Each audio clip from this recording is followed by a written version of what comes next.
Então, um recado pro STF. 2016, que pena que eu não tenho 35 anos, não veria como senador. Mas, em 2026, Jair Bolsonaro, com todo esse exército que tem aqui atrás, nós iremos fazer a maior bancada do Senado para poder pautar e reequilibrar esse país. Esse é o recado que eu tenho para aqueles que estão usurpando o seu poder, que não, que tem certeza, que tem até poderes sobrenaturais, porque agora estão fiscalizando até oração de pastor, oração de padre, na verdade, porque padre agora não pode mais fazer prece.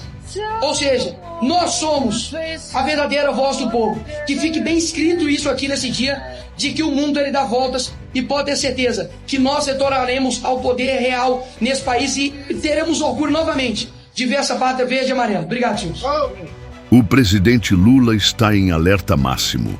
Em um raro momento de fúria pública, ele defendeu Alexandre de Moraes com todas as forças, atacou os Estados Unidos, acusou Eduardo Bolsonaro de conspirar contra o Brasil e, nas entrelinhas, revelou seu verdadeiro pavor: a possibilidade de a direita conquistar o Senado em 2026. O motivo: o cerco internacional ao Supremo Tribunal Federal se apertou. Nesta semana, o Congresso dos Estados Unidos enviou uma carta formal a Moraes, criticando abertamente sua atuação e apontando riscos à liberdade de expressão no Brasil. O documento cita ações contra redes sociais, censura a parlamentares e o avanço de um autoritarismo disfarçado de legalidade. Pela primeira vez, o nome de um ministro do STF brasileiro é mencionado com tanta dureza por autoridades americanas. A resposta de Lula veio em tom de desespero. Durante um evento oficial, ele disparou. O presidente parece não ter mais controle sobre a situação. Ele sabe que o STF é o último pilar de sustentação de seu governo. Onde é impreterível, onde é necessário mesmo, a gente tem que candidato a governador. Ponto. Se é necessário, tudo bem. Agora, para o Brasil, nós temos que pensar aonde é necessário eleger senador, aonde é que a gente pode. E muitas vezes a gente tem que pegar os melhores quadros novos, eleger senador da República, eleger deputado federal e deputada, eleger senadora, porque nós precisamos ganhar a maioria do Senado, porque senão esses caras vão avacalhar com a Suprema Corte. Não é que a Suprema Corte é uma maçã doce, não. É porque nós precisamos preservar as instituições que garantam o exercício da democracia nesse país. Se a gente for destruir aquilo que a gente não gosta, não vai sobrar nada. Foi o Supremo quem o tirou da prisão. Foi o Supremo que anulou suas condenações. E é o Supremo que tem blindado, até aqui, sua base e seus aliados. Por isso, Lula protege Moraes a qualquer custo. Não por convicção jurídica, mas por sobrevivência política. Quem acendeu o pavio da crise internacional foi Eduardo Bolsonaro. Em visita aos Estados Unidos, ele denunciou publicamente os abusos do STF e entregou documentos a congressistas norte-americanos, alertando para a escalada autoritária no Brasil. O impacto foi imediato, a pressão aumentou e a imagem do judiciário brasileiro começou a ruir fora do país. Lula e o PT não deixaram barato. Lindbergh Farias, marido da presidente do partido, Gleisi Hoffmann, prestou depoimento à Polícia Federal acusando Eduardo Bolsonaro de manter ativa, fora do Brasil, uma organização criminosa que teria ligação com a tentativa de golpe em 2023. A narrativa do golpe continuado surge como reação política direta ao desgaste causado pela denúncia internacional. Mas aqui, eu não estou querendo intimidar ministros do STF. Eu estou querendo colocar o freio em uma pessoa lá, que se chama Alexandre de Moraes. Se os outros ministros ou outras autoridades de Brasília quiserem se meter no meio do problema pessoal do Moraes, porque foi o Moraes que colocou Elon Musk de investigado, foi o Moraes que matou o Clezão, foi o Moraes que prendeu o Daniel Silveira, foi o Moraes que cancelou o passaporte do Alan dos Santos, Paulo Figueiredo, Rodrigo Constantino, foi o Moraes que cassou a aposentadoria e obrigou a exílio a juíza Ludmila Lins Grilo, foi o Moraes que fez uma prisão em massa de cerca de 1.500 pessoas no 8 de janeiro, foi o Moraes que não permitiu a nomeação do Alexandre Ramagem. Então o Moraes é que está fazendo isso tudo, o Moraes é que está intimando o Jair Bolsonaro dentro de uma UTI de hospital, ele está abusando há muito tempo do poder dele e inclusive invadindo a jurisdição americana. Então não coloque palavras na minha boca e não tente dar o contorno de que eu estou agindo contra uma instituição do Supremo Tribunal Federal. Eu não estou querendo acabar com a República. Eu estou querendo sanear, né, acabar com essa contaminação que vem a partir de Alexandre de Moraes. Isso daí, com certeza, você pode dizer, Lindbergh Farias. A minha crítica é direcionada a um único ministro chamado Alexandre de Moraes, que inclusive foi o único que foi levantado na pergunta do deputado Cory Mills, e o Marco Rubio respondeu que sim. As sessões estão sob análise e existe uma grande chance de acontecer contra o Alexandre de Moraes. Acontecendo é muito grave. Veja, nós estamos caminhando para uma crise diplomática seríssima. Porque não tem como o governo brasileiro ficar de braços cruzados se houver uma retaliação contra ministro Supremo em cima de uma lei magnífica que é usada contra ditaduras, com discurso falso, que aqui é uma ditadura. Então, veja, isso é muito grave. Isso vai ter consequências aqui no Brasil. O que é que o governo vai fazer? Então, nessa ânsia de continuar esse processo golpista, de tentar proteger o pai dele no julgamento, está colocando o Brasil numa situação muito difícil. Então, a gente pede o bloqueio imediato dos bens de Jair Bolsonaro. Isso aqui é uma medida cautelar que nós estamos pedindo ao Procurador-Geral da República nesse inquérito. Vamos ver aí até o que era falado sobre mim ontem na Globo News.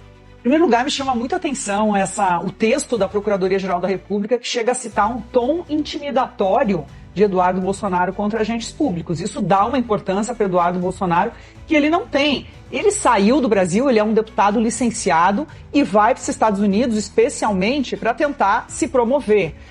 Agora vamos ver o que eles estão falando hoje. André, existe uma expectativa, até mesmo nos canais diplomáticos, que saia uma lista ainda hoje, ou até nos próximos dias, mas poderia sair uma lista das autoridades ou das pessoas afetadas em relação ao Brasil, os brasileiros que seriam alvos dessa medida. Então, o que a gente consegue perceber é que isso não é só uma bravata, deve mesmo acontecer. Prezada Ana Flor, meu objetivo aqui não é, de qualquer maneira, te ofender, ao contrário do que você aparentou estar fazendo até ontem, me tirando para nada. Mas apenas te alertar que é o seguinte, jornalismo sério se faz com boas fontes. Então o que você deve fazer? Você deve pegar a tua fonte, ou não sei se isso veio da sua própria consciência, e aí vale uma autorreflexão, e pegar e falar, olha, eu acho que você estava errada. Porque realmente os fatos estão se mostrando com tanta clareza que até o regime já mudou a narrativa e você parou no tempo, ainda está no tempo em que eles faziam piadas sobre perda de visto ou fazendo chacotas utilizando apelidos meus. Então, só essa pequena análise. O objetivo é claro, sufocar os Bolsonaro. Já tentaram prender o ex-presidente, já tentaram caçar seus direitos políticos, agora tentam bloquear seus bens. É uma operação coordenada para inviabilizar qualquer retorno de Jair Bolsonaro ao poder. E, se possível, calar também seus filhos, especialmente Eduardo, que agora atua em campo internacional. O Eduardo Bolsonaro, porque acho que isso empodera o Eduardo Bolsonaro. Queria saber do senhor se o senhor não concorda com isso, ou concorda, o senhor já fez com a cabeça que não, mas por que eu quero que o senhor explique. E se o Itamaraty não deveria ter sido a instituição para defender o Estado, como o senhor está dizendo aí, e não essa ação lá no Supremo. Não, porque, veja bem, o Eduardo Bolsonaro passou de todos os limites. Não, essa ação foi correta. E a abertura pelo Procurador-Geral do inquérito também. Por quê? Porque eles estão cometendo um crime de traição nacional, mas estão querendo interferir no julgamento do Bolsonaro. Eu peço aqui bloqueio de bens do Bolsonaro. Porque na peça do procurador está muito claro, André, ele diz o seguinte, olha, tem uma organização criminosa que atuou para dar o golpe no país, desde antes, e que continua tudo. Meus amigos, nós estamos diante de um momento delicado da nossa história. O Brasil vive uma fratura social profunda, um sentimento carregado de desconfiança, cansaço, uma descrença mútua para qualquer lado que o cidadão acabe olhando. Há um desalento que se espalha pelo nosso povo de que nada dá certo, tudo no Brasil é sinônimo de fracasso. Mas eu te digo, não é essa a verdadeira vocação do nosso país. E está na hora da gente reencontrar o verdadeiro espírito brasileiro. E eu não estou falando de um slogan vazio. É o reencontro do brasileiro consigo próprio, com a sua história, com a sua cultura, com a sua identidade. A gente não pode continuar com aquele sentimento derrotista, com aquela síndrome de vira-lata que acaba por nos fazer odiar a nossa própria história. O Brasil não nasceu ontem. Ele é fruto de erros, de acertos, de momentos ruins, mas também de glórias. E é preciso maturidade para reconhecer que, mesmo em momentos difíceis, houve grandeza. O Império nos deu estabilidade, instituições, cultura e unidade nacional. A República Velha teve seus problemas sim, mas ela lançou as bases da infraestrutura e também da formação econômica do Brasil moderno. A gente não pode apagar isso. E se nós queremos nos reencontrar enquanto nação, nós temos que enxergar as figuras históricas do Brasil com um olhar nacional e não partidário. Getúlio Vargas, por exemplo, ele liderou um governo que não teve as liberdades plenas, é verdade. Mas é inegável também que houve avanços na nossa indústria, a intenção de valorizar o trabalhador e também investimentos em infraestrutura. Fechar os olhos para isso seria infantil. O mesmo vale para Juscelino Kubitschek. Podemos debater os custos e os efeitos econômicos do seu governo. Mas é inegável. Houve ali um projeto de integração do país, de otimismo, de progresso. Foram 50 anos em 5. E isso daí marcou o imaginário do Brasil por décadas. Não é diferente com João Goulart. Podemos concordar ou discordar das suas propostas, eu certamente não sou um fã dele. Mas é injusto negar que muitas delas nasciam com a intenção de dar respostas a anseios populares. Assim como falar do período militar, não dá para dizer que tudo ali foi trevas. Até houve autoritarismo. Mas ali existiram investimentos em infraestrutura que sustentam o Brasil até hoje. E é papel de uma nação madura olhar para o passado e conseguir perceber tudo aquilo que deu certo, tudo aquilo que foi positivo na nossa história. Negar as virtudes de qualquer período da nossa história é negar a nós mesmos. Não há união nacional possível se cada um dos lados quiser apagar o outro. O Brasil precisa de reconciliação, não de ressentimento. Eu não me apresento aqui como candidato a esse ou aquele cargo. Eu me apresento como alguém disposto a ajudar o país a se reencontrar, ajudar o Brasil a levantar a cabeça e acreditar em si mesmo. Eu quero me reencontrar com o espírito brasileiro, com a coragem de quem construiu esse país em meio a tanta adversidade, com as virtudes esquecidas da nossa história. E eu quero caminhar lado a lado com todos que também acreditam nisso. Porque se olharmos apenas para o lado ruim, a gente vai reduzir um Dom Pedro I a um homem mulherengo. Mas ele foi muito mais do que isso. Foi um estadista que, no momento de ruptura global, conseguiu manter a unidade territorial de um país de dimensões continentais, onde todos falam uma só língua e se reconhecem como um só povo.